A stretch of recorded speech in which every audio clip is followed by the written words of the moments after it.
በድጋሚ ሁርሙዝ ተዘጋ። የስ እንደገና ደግሞ ተዘጋ ሁርሙዝ። ነገር ግን በይተል አቅሳን ረመዳን ሳይሰገድበት ዛሬ አስከፍተናል። መስጂዱ ተከፍቷል ከ40 ቀናት በኋላ ለመጀመሪያ ጊዜ ዛሬ ጧት የፈጅር ሰላት መሰገዱ ጭምር የተነገረ የሚገኘው የወንድሞቻችን ደግሞ ቲክታክ ላይ ፈተና እየሆኑ ያሉ ሴቶች በስቷል። ፈተና እየሆንሽ ነው አንቺም ሐራም ውስጥ ነሽ ያለሽው። እኔ እኮ አንዳንድ ሴቶች በጣም ነው የምገርመኝ። መንሱር ሁላ መፈመሱ ደብሮት ፈጣሪ ምስክሬ ነው። ይሄንን ፊት የሆነ የማይታወቅ ፊት ቢገኝና ዛሬ ቢሰካለት በህይወቴ ምን ይቆጫል ብትለኝ ታዋቂ የሆንኩበት ቀን ነው። እውነቴን ነው የምነግርህ። ግን እናንተ ደግሞ ያላችሁበት ሁኔታ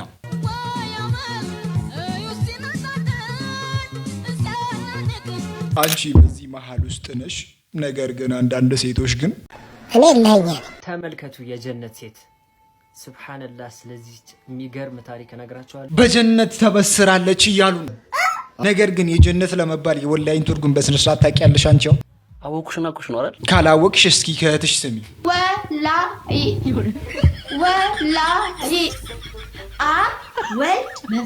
ትርጉሙ ይሄ ነው። እስካሁን ይሄንን ነገር አታውቂም ነበር? አቤቱ አንተስ ቢሆን የዚህን ትርጉም ታውቃለህ? እንደምናችሁ እኔ አቡነ መርካቶ በድጋሚ መጥቻለሁ። እሺና ማለት መርካቶ ገንዘብ መኪና መደቀል አሁንስ በቃኝ መረረኝ። አባትህ እየጮኸብህ ዞር ብለህ ወንድምህን ስታይ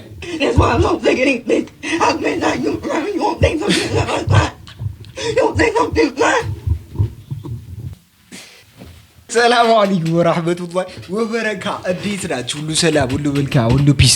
ሰላም ነን አልሐምዱሊላህ። በጣም ተጠፋፍተናል። ምንድነው እንደዚህ መጥፋት እንዴ? ለዚህ ቤት እኮ እንግዳ እየሆናችሁ ነው። ጠፍታችሁ ማታ ቤተሰብነታችንንማ ማጣት የለብንም። ተመለሳችሁ እንግዳው አሳዝን። አገባችሁ ሰርግ ሳጠሩኝ አገባችሁ።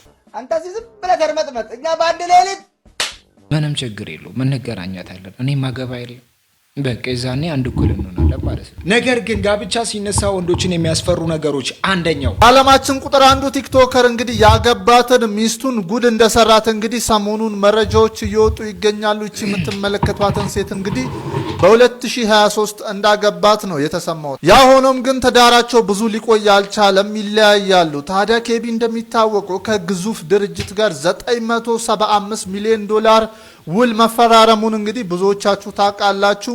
ሚስትም እንግዲህ ኬቢን ትከሷለች። ፍርድ ቤትም እንግዲህ ቀርባ 50% ሀብቱን ያካፍለኝ ትላለች። እጅግ በሚያስገርም ሁኔታ ግን የዚህ ቲክቶከር አካውንት ውስጥ አንድም ብር ሊገኝ አልቻለም። ምክንያቱም ደግሞ ሙሉ ሀብቱን በገዛ አባቱ ስም እንዳደረገ ነው መረጃዎች እየወጡ የሚገኙት። በሷ ስም ግን ሲጣራ 10 ሚሊዮን ዶላር እንግዲህ በስሟ እንዳለ ነው። ስለዚህ ኬቢ የሷን 10 ሚሊዮን ብር መጠየቅ ይችላል። we made we did it። አንደኛው እንደዚህ ምናልባት ሳንስማማ ስንቀር ያለኝን ገንዘብ ተካፍላኝ ትሄዳለች የሚል ፍራቻ ነው። ሁለተኛው ምንድነው የሚጨፍረው? ጀግና ነገር መጣ እንዲቀልልኝ ነው። ይቀልልኝ ነው። ባንድ ጃዝ ወይኔ ደስ ይሻላል። አሁን ይቀልልሽ አልቀለለም በደንብ በል። ኧረ በአላህ ይቸረዳል ብለሽ ነው በአላህ እንደሱ በል። ኧረ በአላህ ኧረ ምንሽ ነው እሱ አልቀለለም። ቁጭ ብድግ በል እስኪ ቁጭ እንደዚህ ብድግ ቁጭ ብድግ በል። ይቀለኛል ቁጭ ብድግ በል ይቀለኛል።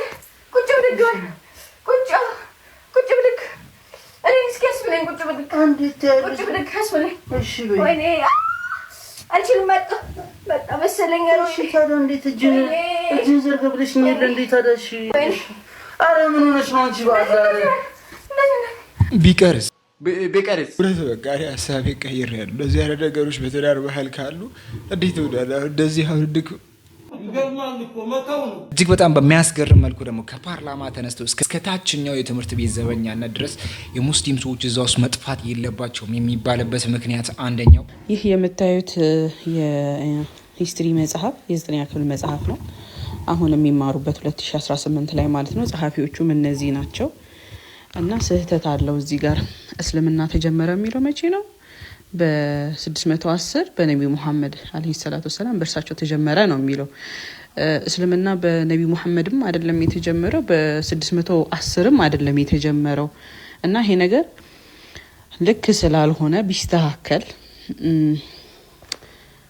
እንትን ሪፈሩስን ሲወስዱ ደግሞ አንድም ደግሞ የሙስሊም እንትን የለበትም። ግን እሱ ችግር የለውም በማንም ይጻፍ፣ ግን አስተካክሎ መጻፍ ነው። ምክንያቱም ራሱን እስልምና አናውንስ ሲያደርግ በዚህ ዓመተ ምህረት ተጀመርኩ ብሎ ራሱን እንትን ስላላለ ቢስተካከል እጅግ በጣም የሚያስገርም ነው። በተለይ ደግሞ ሂስትሪ ላይ የተማራችሁ ሰዎች ብዙ ከእስልምና ጋር የሚቃረኑ ብዙ ነገሮችን ትመለከታላችሁ። እነዛን ነገሮች አስተካክሎ የሚያስተምር አስተማሪ ያስፈልገን። ለዚህም ሲባሉ ከፓርላማ እስከ ዘበኛው ድረስ ሙስሊሞች መታጣት የለባቸውም የሚለው። የቤት ስራ ያልሰራችሁ ተማሪዎች ካላችሁ ውጡና ተንበርከኩ። ቲቸር እኔ ሰርቻለሁ፣ ያልሰራችሁ ግን ብትወጡልን። ሌሎቻችሁ ካልሰራችሁ እኔ የሰራው አይመስለኝም። ዝም በል አንተ አለቅላቂ። ምን እዚህ ዝም ብሎ ያለቀልቃል?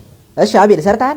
ኧረ ቲቸርዬ ረስቸው። ምሳህን ረስተሃል? እውነቱን ነው፣ ምሳህን ረስተሃል። ናውጣ ተንበርከክ። እሺ ቤዛ ሰርተሻል? አይ ቲቸርዬ አልሰራሁም። ከዳግም ጋር ስትለፋደድ አንዴ ልትሆን። ማን ነው ደግሞ ዳግም? አቤት ቲቸር። የቤት ስራ ሰርተሃል? ኧረ ቲቸር ትናንት አሞኝ አልመጣሁም ነበር። ኧረ አቁም ብለህ እና እስካለች ጠላ ቤት አንዴ የሚሉ ናውጣ። እኔ እኮ ቆይ ምን ባደርጋችሁ ነው የሚሻለኝ? ከውጭ መግረፊያ ልምጭ ነገር ቆርጬ ልምጣ። አንገቴ ይቆረጣቦ። እንደው አንድ ደህና ተማሪ እንኳን ልጣ። እንዴ ቲቸር ምንድነው? እኔ ሰርቻ አንዴ። ዝም በል አልፎልህ። ገና ዛሬ ብትሰራ ነገር ማመላለስ ነው ስራ። ሰዓቴን ሁሉ አባከናችሁብኝ። አታስብ ቲቸር፣ በቀጣይ ፔሪድ ፍሪ ነን። ይፈርፍርህ። ለአሁኑም ግድ ሆኖብኝ ነው የገባሁት። እስኪ ቢክፍል ሄዳችሁ ያቸው። አቤት ጉብዝና! በዛ ላይ ጸባያቸው አይረብሹ። የረባሽ ትምጽፍ ያለው ልስተ አጥናው ለፈተና ይመጣል። አጁዚያም ነግሬያችኋለሁ። ሁላችሁም ነገ ወላጅ ይዛችሁ እንድትመጡ። ትክክለኛው ስታይ አንተ ለቅላቂ አንተም ይዘህ እንድትመጣ። እንደውም ያንተ ይብሳል እንጂ ሁለት ነው ይዘህ መምጣት። እናትና አባትን ነው አንተ ይዘህ መምጣት ያለብህ። አሉ እንደዚህ ከክላስ ውስጥ የሚያስቸግሩ አንዳንድ ተማሪዎች እጅግ በጣም በሚያስገርም መልኩ ዓለም ታርቃለች፣ ወደ ሰላሙ መጥተናል፣ በሀገራችን ደረጃም የኑሮ ውድነቱ ይቀንስልናል ብለን እየጠበቅን ባለን ሰዓት ላይ ሁርሙዝ ተዘጋ። የስ እንደገና ደግሞ ተዘጋ ሁርሙዝ። የተኩስ አቁም ስምምነቱን ተከትሎ እንግዲህ ዛሬ ሁርሙዝ ተከፍቶ ነበረ። ከስምምነቱ አንዱ እንግዲህ ኢራን ሁርሙዝን ትከፍታለች የሚል ነበረ። ይህንን ተከትሎ እንግዲህ ኢራን ሁርሙዝን ከፍታ የተወሰኑ መርከቦች ማለፍ መጀመራቸውን እንቅስቃሴ መጀመራቸው ተነግሮ ነበረ። ነገር ግን ከሲስፋየሩ ዲል ኦር ከሲስፋየሩ ነጥቦች መካከል አንደኛው እንግዲህ ይህ ሲስፋየር ሊባኖስ ውስጥ የሚካሄደውን ጥቃት ያስቆማል የሚል ስምምነት ነበረ። ነገር ግን እስራኤል ይህንን ስምምነት በመጣስ እንግዲህ ሊባኖስ ውስጥ በ10 ደቂቃ ውስጥ ብቻ 100 የአየር ጥቃቶችን በማድረግ ከባድ ጉዳት ማድረሷን ተከትሎ እንግዲህ ኢራን ሁርሙዝ ሰርጥን ደግማ ዘግተዋለች። እንዲሁም ደግሞ ለአደራዳሪዋ ለፓኪስታን ለአደራዳሪዋ የኢራኑ ፎረን ሚኒስቴር አባስ በስልክ እንደተናገሩት እንግዲህ ይህ ዲል የእናንተ ያስማማቸውን ዲል እየተጠበቀ አይደለም፣ ይህ በዚህ የሚቀጥል ከሆነ ደግሞ ከሲስፋየሩ ዊዝድሮ አድርገን ጦርነቱን እንቀጥላለን ብለው ዝተዋል አባስ ናው። ይህንን ተከትሎ እንግዲህ በዚህ የሚቀጥል ከሆነ መልሶ እንግዲህ ነገራቶች ወደ ጦርነት እንትን ሊሉና እንደ አዲስ ሊያገረሽ ይችላል። በአሜሪካ በኩል እስካሁን ድረስ የተባለ ነገር የለም። ነገር ግን ኢራን አሁን ሁርሙዝ ሰርጥን መልሳ ዘግተዋለች። የኛ መርከቦች ይውጡ አይውጡ የታወቀ ነገር የለም። እንደምታውቁት እዛ ስታክ አድርገዋል የተባሉ 3 መርከቦች ነበሩ። የት እንዳሉ እንግዲህ እስካሁን ድረስ ይገርማል። ሁርሙዝ ተከፍተዋል ብለን ዓለም ታርቋል ብለን ስንጠብቅ እንደዚህ አይነት ነገሮች መከሰታቸው እጅግ በጣም ያስገርማል። ነገር ግን መስጂዱ ተከፍቷል ከ40 ቀናት በኋላ ለመጀመሪያ ጊዜ ዛሬ ጠዋት የፈጅር ሰላት መሰገዱ ጭምር የተነገረ የሚገኘው በእስራኤል መንግስት ተዘግቶ የነበረው በምስራቅ ኢየሩሳሌም አካባቢ የሚገኘው ትልቁ አላስቃ መስጊድም እንግዲህ በዛሬው ዕለት ኤፕሪል 9 ማለት ነው መከፈቱ በይፋ እየተነገረ ይገኛል። በሚከፈትበት ሰዓትም እንደምትመለከቱት ወደ 3000 የሚጠጉ ምዕመናን በቦታው ላይ በመገኘት የፈጅር ሰላት መስገዳቸው ጭምር ነው እየተነገረ የሚገኘው። እንደሚታወሰው የረመዳን ጾም መጠናቀቂያ ለረመዳን በዓል ማለት ነው በመስጊዱ ላይ ለመስገድ የሞከሩ የተለያዩ የእስልምና እምነት ተከታዮች እንዲሁም ደግሞ ፍልስጤማውያንን የእስራኤል መንግስት ማለት ነው በአስለቃሽ ጭሶች እንዲሁም ደግሞ መሳሪያ በመተኮስ መበተኑ ጭምር የሚታወስ ነገር ነው። በዛሬው ዕለት ግን የአላስቃል መስጊድ ተከፍቶ እንደምትመለከቱት በርካታ ምዕመናን ሄደው መስገዳቸው ጭምር መረጃዎች እየተዘዋወሩ ይገኛሉ። እንዳልጀዚራ ዘገባ ከሆነም እንግዲህ ፍልስጤማውያንም በርከት ብለው በአካባቢው ላይ ሲሰግዱም ነበር ተብሏል። በዚህ ጉዳይ ላይ አዳዲስ መረጃዎችን የማገኝ ከሆነ በድጋሚ ይዤላችሁ እመጣለሁ። ፕላስ ምልክቷን መጫራችሁን አትርሱ። መልካም ቀን ይሁንላችሁ። የሙስሊም ኡማ አንድነት ቢኖረው ኑሮ ይሄ ሁሉ ነገር አይከሰትም ነበር ይላሉ አንዳንድ አጥኚዎች። ይሁን እንጂ እውነታቸው ነው። በአሁኑ ሰዓት ግን እጅግ በጣም ጥሩ ዜና እየሰማን ነው። በዚህ ሰዓትም መልካም የሚባል ዜና ሰምተዋል። ሁለቱ ሀገራት ማለትም ሳውዲ አረቢያና ኢራን ለመጀመሪያ ጊዜ ጦርነቱ ከተጀመረ በኋላ ሁለቱ አካላት በስልክ ማውራታቸውን በአሁኑ ሰዓት ተነግሯል። የሁለቱ ሀገራት የውጭ ጉዳይ ሚኒስትሮችም እንግዲህ ባወሩት መሰረት ያለውን ቴንሽን ወይም ያለውን የጦርነት ሁኔታ ለማርገብ ጥሩ የሚባል ንግግር እንዳደረጉ ተነግሯል። ኢራንም እንደተናገረችው ከሆነ እናንተ ላይ ጥቃት የሰነዘርኩበት ምክንያት አሜሪካን በፋሲሊቲዎች ላይ ከባድ የሆነ ጥቃት ስለሰነዘረች ነው። የተኩስ አቁም ስምምነቱን በዚህ የሚቀጥል ከሆነ ጥሩ ግንኙነት እንፈጥራለን ሲሉ እንግዲህ ሁለቱ አካላት አውርተዋል። ለመጀመሪያ ጊዜ ሁለቱ ሀገራት በስልክ አውርተዋል። ጦርነቱ ከተጀመረ በኋላ መልካም የሚባል ዜና ነው። ፕሮክሬም አንድነታችንን አላህ Subhanahu Wa Ta'ala ያምጣልን እንላለን። እጅግ በጣም የሚያስደስት ዜና ነው። ነገር ግን እኛ ማልቀስ አለብን ትንሽ። እኔ የምለው ለቅሶ ላይ ለቅሶ ሰው የሞተበት ሰው ለምን አታልቅሱ ይባል? ምንድነው? ምን ዋካይ ነው ኢስላም ይዘ የምሬ ነው እስልምና ወዳጅ ሲሞት ቤተሰብ ሲሞት ሰውን ሲያጣ ያዝናል። ናቹራል ነው፣ ተፈጥሯዊ ነው። ተፈጥሯዊ የሆነውን እንባ ለምንድን ነው ማንፈቅድለት? አንተ ልጅ ሞቶባት ስታለቅስ ለምንድን ነው የምታለቅሽው? ምንድን ነው ልጅ የምታካብጁ የሚሉ ሰዎች አሉ። እና ምንድነው ኢማን ነው፣ ወላሂ ኢማን ነው። ምን አይነት ኢማን ነው? ከቁርአን የወጣ ኢማን ነው እኮ። አባት ልጄን አጣው ብሎ አይኖቹ በእንባ ብዛት ምን ሆኑ? አባት አይኑ ጠፋ እያለ ነው አልቅሶ። እንባ ጸጋ ነው። ሰው የሞተበት ሰው ብቻ ነው የሚረዳው። ነገራችን ላይ የሞተበት ሰው ነው። እናቱን ያጣ፣ አባቱን ያጣ፣ ወንድሙን ያጣ፣ እህቱን ያጣ፣ እሱን ያጣ ሰው ያጣ ብቻ ነው የሚገባው። በነገራችን ላይ ኡስታዝ ማልቀስን ተለማመዱ እያሉ ነው። እስቲ አልቅሱ። እኔ አባቴ ሞቶም አላለቅስም፣ ሰዎች ሞተውም ባይ አረ ሙስሊሞች አረ በስመ አብ እግዚአብሔርን የምር ከሀብት ማማ ላይ ለምን ወደ ድህነት አይመጡም? እግዚአብሔርን ነው የምለው። ለምን አጎታቸውን አክስታቸውን ይቅርሱ እህት ወንድም እናት አባት እግዚአብሔር ለምን አያጡም? ከአፋቸው ማይጠፋ ቃል አልহামዱሊላህ። በስመ አብ እኔ እግዚአብሔር የሚያስገርመኝ ነገር ማለት ደግሞ የሚገርመኝ ደግሞ እኮ እግዚአብሔር ትንሹ ትልቁ በቃ አልহামዱሊላህ ይቅርሱ። ሳምንት ወይም ከአንድ ወር በኋላ ወይም ከአመት በኋላ ትሞቻለሽ ወይም ትሞታለህ። አልহামዱሊላህ ረበስ ምን እግዚአብሔር ሁሌ የሚያስቀናኝም የሚገርመኝም ነገር ማለት ነው። እግዚአብሔርን ብቻ አላቅም ብቻ ትመቹኛላችሁ ነው የሚያቸው እግዚአብሔርን። እኔ ከአንደበታቸው ይሄ ቃል ሲወጣ እንዴት እንደሚጣፍጥ እግዚአብሔርን ምንም ይፈጠርኩ አልহামዱሊላህ አማሩ ለሁሉም ነገር ማለት ነው። አልহামዱሊላህ ረቢል ዓለሚን። እውነት በእናንተ እየኮራ ነው። አንዳንድ ቦታ ላይ ነው እንጂ ችግር ያለበት፣ አንዳንድ ቦታ ላይ ግን እያኮራችሁ ነው። እውነት እስቲ ሁላችሁም አንዴ ጠጋ በሉ። የጀነት ሴት ሱብሃንአላህ። ስለዚህ የሚገርም ታሪክ እነግራችኋለሁ። ቪዲዮውን እስከ መጨረሻው ኮፒ ሊንክ ሼር ፖስት ያርጋችሁ ተከታተሉ። እነዚህ ሁለት ጥንዶች ከተጋቡበት ጊዜ ጀምሮ ይሄ ወንድማችን ፓራላይዝ ነው። ምንም አይነት የባል ሀቅን መወጣት አይችልም። መጀመሪያ እንደነበረች ሆነች እሷም እሱ ምንም አይነት ነገር መፈጸም አይችልም። ሱብሃንአላህ። እና በጣም የሚያስገርመው ደግሞ የራሱ ቤት ስራ የሚያወርሳት ሲሞት እንኳን የሚያወርሳት ምንም አይነት ንብረት የለውም። የራሱ የሚለው ነገር ሁሉ የለውም ማለት ይቻላል። እሷ ግን እንደዚህ ሆኖ እንኳን አብረው ነው ያለች። ታዲያች የ26 ዓመት ወጣት አላህን የምትፈራ ዲኗን ጠንቅቃ የምታውቅ የፈለግሽውን እኔም ፈተሽ ወደ ፈለግሽው መሄድ ትችያለሽ ሲላት አይ እንደዛ ማድረግ አልችልም፣ እኔ ትቼ ከሄድኩኝ ማን ይንከባከባል ብላ ትመልስለታለች። እሱ ግን ለእሷ ሲል ለእሷ ደስታ ሲል ትታው እንድትሄድ ብዙ ጊዜ ይጨቀጭቃታል። እሷ ደግሞ አንተን ተከባክቤ አላህ ጀነት እንዲያስገባኝ ነው የምፈልገው ትለዋለች። ሱብሃንአላህ። እንደዚህ አይነት ሴትም አለች። አላህ ጀነተል ፊርደውስ እንዲወፍቃት በደንብ ዱዓ አድርጉላት። ማሻአላህ እያላችሁ ኮሜንት ላይ አስቀምጡ። እንደዚች አይነቷን አንዷን ካገባችሁ 4444ቱን እንዳገባችሁ ቁጠሩ። 3 2 4 ደግማለሁ። እሱን እርሳው። በቃ እቺን አንዷን ብቻ Are you serious right now, bro? ከዚህ ስናቅልበት እዚህ ላይ መታይ በዚህ ወጣ አመጣ እንደገና ሳለፈ እዚህ ከሆዴ ላይ ያደረገ ይሄን በዚህ ላይ በተነ። ሁለተኛ በዚህ ሲልም ደግሞ ይኸው ከዚህ የመጣ በዚህ እንደዚህ ተበተነ። ሁለተኛውንም አሳለፈና እዚህ ሆዴ ላይ ያረኩ ሲል ይሄን እጀ አሁንም እንደገና አሳለፈና እዚህ ላይ እንደዚህ ሲል ስታገለው ይሄን እጀ ከዛውንም ደግሞ እዚህ ላይ አምጥቶ ሲል በዚህ ላይ ጀርባዬ እንደዚህ የተበተነ አላውን በጥይት ቢራ መቀብርበት ገደል አለ። እዛ ገደል ዘንድ እየታገው ስደስ በዛ ገደል ላይ ያና ፈሙዙ እንዲያርገ ሲይዝበት የበለጠው ጥይት እዚያ ላይ ያረፈልኝ። ጀመር አውቶማቲክ ነው የሚሄደው። ጀመር ጥይቱ መቼም አያቋርጥም። እዛ እንደ ሲሆን በቃ መጨረሻ ላይ በላት ጓደኛውን በላት ሲለው በሽመል እዚህ ላይ ሲመታይ ይሄ ታፋያሙን እናለ ከዛ ይሄ ጉትት ሲል እንዲያም ሆኖ ደግሞ መሳሪያውን አለቀኩት እጎተታለሁ። ከዛን መጣናውንም እንዲኛው ደግሞ እዚህ ላይ ሲመታይ በገጀራ ውስጤ ይሰማል። ግን አዞሬና ሰወድቅ ተጨረሰች። በቃ ኑ ብለው እየተሯሯጡ ሲሄዱ የታረድኩት ሰኔ 15 ቀን ነው።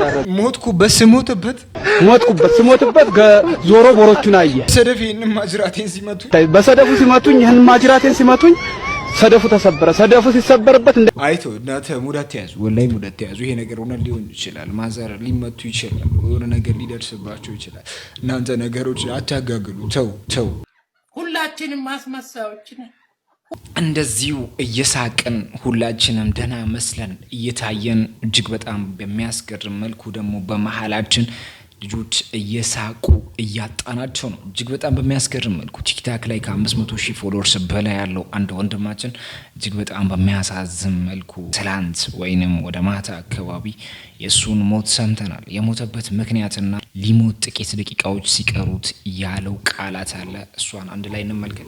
የአቤኒ የሞት ምክንያት አሁን ታውቋል። ብዙዎችንም እያነጋገረ ይገኛል። በአርባ ምንጭ ከተማ ተወልዶ ያደገውና በቲክቶክ ማህበራዊ ገጹ ላይ በርካታ አድናቂዎችን ማፍራት የቻለው ታዳጊው አቤኔዘር አሸናፊ ገና በ22 ዓመቱ ህይወቱ ማለፉን ስንሰማ እንግዲህ ሁላችንም ማዘናችን ይታወቃል። የአካባቢው የዜና ምንጮችና ቤተሰቦቹ እንዳረጋገጡት ከሆነ አቤኒ እንግዲህ ለተወሰነ ጊዜ በጽኑ ሲታገለው የነበረው የጉበት በሽታ ምክንያት ሕክምና ሲከታተል ቆይቶ ነው ህይወቱ ሊያልፍ የቻለው። ይህ እንግዲህ በፈገግታው በፈጠራ ስራዎቹ የብዙዎችን ልብ የገዛ ወጣት ተስፋውና ህልሙ ገና ሳይፈካ እንዲህ ባለ እድሜው መቀጠፉ የሁላችንም ልብ ማሳዘኑ የሚታወቅ ጉዳይ። የሰራቸው ስራዎች እንግዲህ መልካም ትዝታዎች ሁሌ በልባችን ይኖር። በልፈቱ የተሰማችሁን ስሜት በኮሜንት ሳጥን ላይ አስቀምጡልኝ። ለእናንተ መልካም። ከመሞቱ በፊት ደግሞ የመጨረሻ የተናገረው ቃል አቤኒ ከመሞቱ በፊት የተናገረው የሆነ ነገር ነበርና ስፔሻሊ ለወጣቶች ትምህርት ትሆናለች ብዬ ስላሰብኩ አንዴ ላሰማችሁ ያረዳል።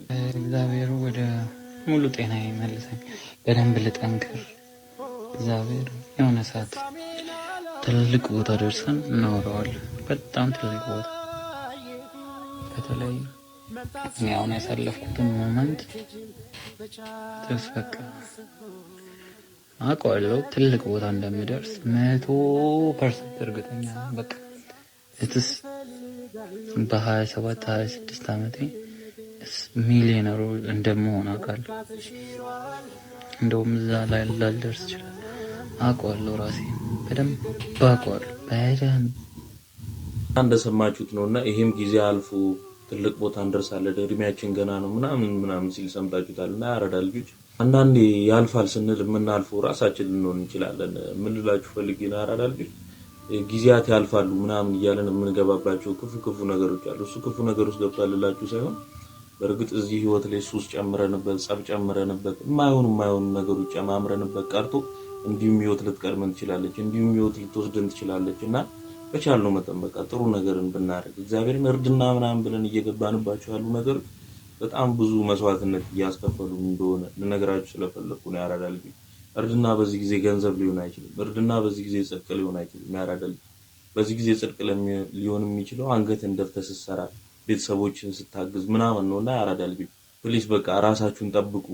ምናልፍበትን ጊዜ አይታወቅም፣ ምንወሰድበትን ጊዜ አይታወቅም ልላችሁ ስለፈለኩ ነውና ያራዳል። ያልፋል ብላችሁ ብዙ ነገር ውስጥ አትግቡ ልላችሁ ስለፈለኩ ነው። እኔ እሱ ግን ገብቷል ልላችሁ ፈልጌ አይደለም እና ያራዳል። አቢኒ ደግሞ በማረፉ በጣም ነው ያዘንኩት እግዚአብሔር። ምክንያቱም የብዙዎች ባለውለታ ነው። ስፔሻሊ ደግሞ ለሴቶች በጣም ባለውለታ የሆነ ሰው ነው አቢኒ ማለት ነው። እኔ በደንብ ስለማውቀው ከታተለው ስለነበር ነው። በፍቅር ህይወት ውስጥ በቃ ሴት ልጅ እንዳትጎዳ፣ ሴት ልጅ በቃ ከባድ ጉዳት ውስጥ እንዳትወድቅ የሚያደርጉ ትምህርቶችን ሲሰጥ የነበረ ልጅ ነው። ለወንዶችም ይሰጣል፣ ግን ስፔሻሊ ለሴቶች ስለነበረ ብዬ ነውና ያራዳል። ሁላችንም ባለውለታችንን አጥተናልና በጣም አዝነናል። ወንድማችን ነፍስን በአጸደ ገነት ያኑርልን። ወዳጆቹ፣ ቤተሰቦቹና ጓደኞቹ መጽናናትን ይስጣችሁ ይላሉ። ላይክ፣ ሼር፣ ኮፒ ሊንክ፣ ሪፖስት ማድረግ እንዳረሱ።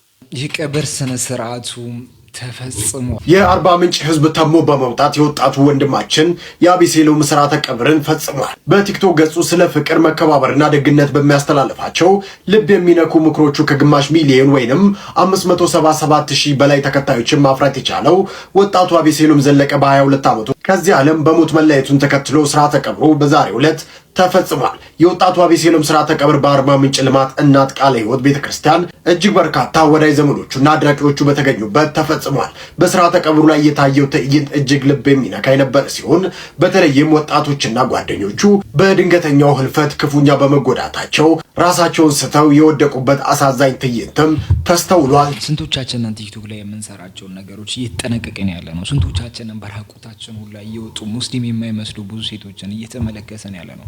እንደዚህ አይነት ነገርን ተመልክተናል። ሞት ሲመጣ አንተ ትልቅ ነህ፣ አንተ ትንሽ ነህ፣ አንተ አርጅተሃል፣ አንተ ገና ነህ፣ ትንሽ ቆይ። እንደዚህ አይነት ጨዋታ እሱ ጋር የለም። ይህንን ጨዋታ እኛ ነን እዚህ ጋር እየተጫወተን ያለ ነው። ለእኛ የተባለው ቀን አለ። እሱ ያንን ቀን በደንብ እንጠንቀቅ። ከሱ በኋላ የሚወራለትን ነገር ሰማችኋል። እዚህ ልጅ ጥሩ ነገርን ሲያስተላልፍ የነበረ ተብሎ እየተወራ ነው። ነገር ግን እናንተ እየዘለላችሁ የሆነ ነገር እየሆናችሁ ከሞታችሁ ሰው ራሱ ምን ሊል እንደሚችል መረዳታችን ግዴታ ነው። ቻችን ፈተና እየሆንሽ ነው። አንቺም ሐራም ውስጥ ነሽ ያለሽው። እየመረረሽም ቢሆን ዋጪው። ይሄ እዚህ ጋር ወንዶቹም በቃ አንድ የሚናገር የለም። ያንቺን ከንፈር ስትበይ ያዩ እዚህ ጋር የራሳቸውን ጨርሰው ይሄዳሉ። ይሄ ለአንቺ ቆይ ሙስሊም ነሽ ወይ? ደግሞ ቁርአን እተረጉማለሁ ብለሽ ረድ አድርገሻል። የአላህን ቃል አልቀበልም ምንድነው አልስማማም ብለሽ ቪዲዮ ሰራሽ። አንቺ እዚህ ጋር የምትሰሪው ወንጀል ነው። እዚህ ጋር የምትሰሪው ሐራም ነው። እሺ አንቺ ምንድነሽ? ከየቱ ነሽ? እሺ